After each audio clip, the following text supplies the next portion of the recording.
Assalamualaikum warahmatullahi wabarakatuh. Kembali lagi bersama saya Joyanto. Di video saya sebelumnya, yakni kisah Rama dan Sinta part 1, proses penculikan Sinta sudah terjadi. Bagaimana kisah selanjutnya setelah penculikan Sinta? Apa yang terjadi dengan Rama Wijaya suaminya? Seperti apa? Langsung kita simak kisah Rama dan Sinta part 2. Sebelum saya melanjutkan kisah Rama dan Sinta, saya akan menginformasikan tentang rujukan dari seni wayang kulit. Ada dua rujukan untuk seni wayang kulit, yakni dari kitab Mahabharata dan kitab Ramayana. Untuk kitab Mahabharata, ceritanya sedikit lebih kompleks dibandingkan kitab Ramayana. Itu sedikit informasi mengenai rujukan pedalangan Indonesia, yakni Mahabharata dan Ramayana. Oke, kembali lagi ke kisah Rama dan Sinta. Setelah beberapa bulan penculikan Sinta, di negara Poncowati berbincang-bincanglah antara Raden Rama yang duduk di kursi Gading Dampar Kencono atau Singgasana Sang Raja, ada Narpati Sugriwo, Anggodo, dan Raden Anoman. Di situ berbincang-bincang siapa yang sanggup membawa atau memboyong Sinta dari tangan Rahwana ke Poncowati atau ke pelukan Rama Wijaya. Dua kesatria hebat antara Anggodo dan Raden Anoman menyanggupi. Yang pertama, Anggodo menyanggupi 1 bulan untuk menjadi duta Rama. 1 bulan Anggodo menyanggupinya. Yang kedua, Raden Anoman, dia menyanggupi 1 hari untuk membawa Sinta ke pelukan Rama Wijaya. Tentu Prabu Rama Wijaya lebih memilih yang lebih cepat, yakni Raden Anoman, yakni 1 hari kerja. Oleh karena Raden Rama memilih Anoman, terjadilah bentrok atau perselisihan antara Anggodo dan Anoman. Terjadilah perkelahian antara Anggodo dan Anoman yang akhirnya dinasehati oleh Semar Badranaya agar supaya bersatu lagi dan tidak ada perselisihan antara kedua belah saudara itu. Situasi pun sudah mendingin berkat nasihat dari Semar Badranaya.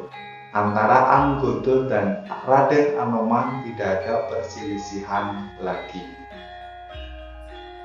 Lalu Anomanlah yang menjadi duta dari Rama Wijaya untuk pergi ke negara Ngalengko dan memboyong Sinta ke pelukan Rama Wijaya.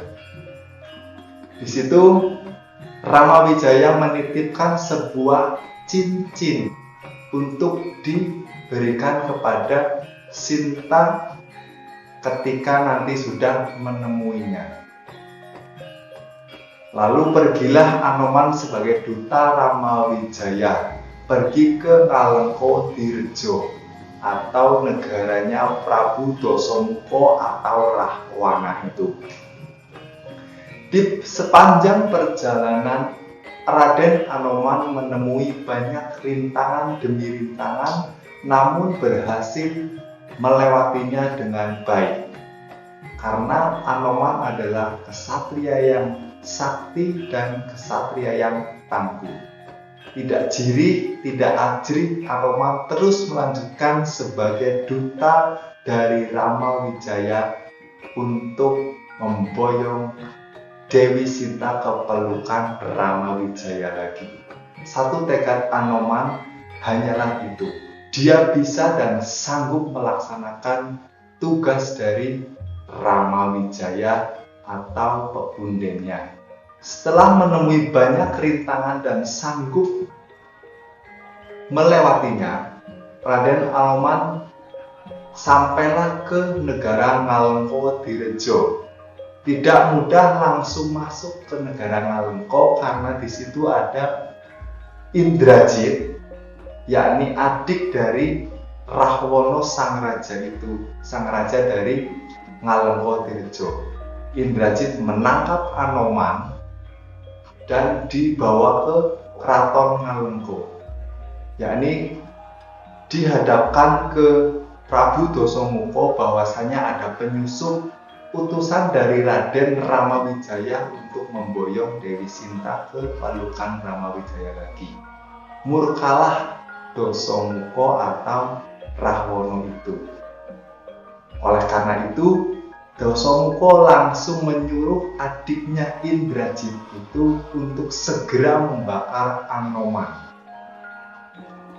Lalu Anoman dibakar oleh Indrajit dan disaksikan oleh Gunawan Wibisono beserta seluruh prajurit-prajurit dari negara Ngalengko-Direjo.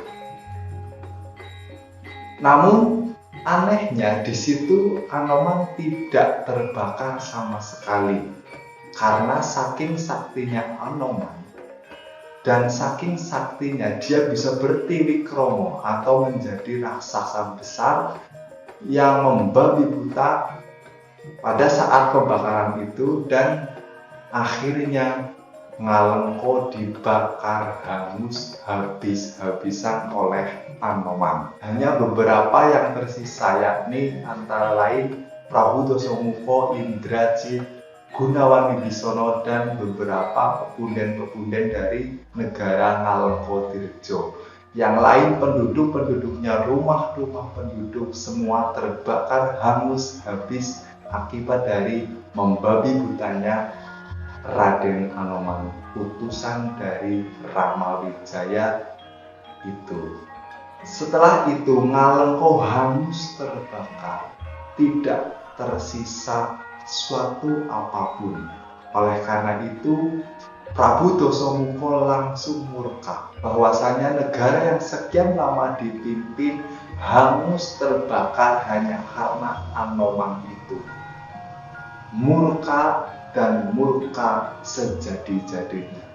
Nah, sebelum itu Raden Anoman sebelum dibakar, sebelum kejadian pembakaran itu sudah menemui Sinta, yakni di lain tempat, dan dia tidak percaya bahwasanya Anoman adalah utusan dari Ramawijaya karena Ramawijaya tidak mempunyai prajurit atau pembantu seorang kera. Agak tidak percaya Dewi Sinta itu. Namun ketika dia menunjukkan barang titipan dari Raden Rama atau Prabu Rama ini, dia percaya, yakni dengan cincin kawin dari Rama Wijaya dan Sinta. Oleh karena itu dia percaya. Namun dia tidak mau pulang sebelum Ramawijaya memenggal kepalanya Prabu Dasamuka atau Rahwana itu. Setelah membakar Ngalengko, Anoman langsung pergi ke Poncowati dan menemui Raden Ramawijaya atau sang rajanya Anoman itu.